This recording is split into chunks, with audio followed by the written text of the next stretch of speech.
करी झाला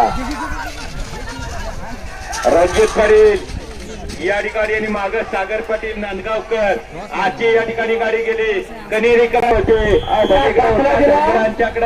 असा या सुंदर असा रणजित भावाचा सुंदर असा साज आहे. कोण कुठं पळायला लागलं बघा, कोण कुठल्या कुपाडीत निघाला आणि कोण कुणाच्या अंगावरनं उडी मारून निघाला. कारण स्वतःचा जीव स्वतः सांभाळायचा असतोय. हे येड्या गबाळाचे काम नव्हे, तिथे जातीचे मडके हवे. हा जातीवंताचा खेळ या ठिकाणी बैला गाली घालून आपण पळून जाणं हे आपलं काम नाही. आपण दुसऱ्याला ढकलताय त्याला दुखापत होईल त्याची काळजी घ्या. आता काय झालं तर परत गाडी या ठिकाणी आता बाद आहे मामा. असं आहे मामा, घरात वाट बघतात आपली, जरा जपून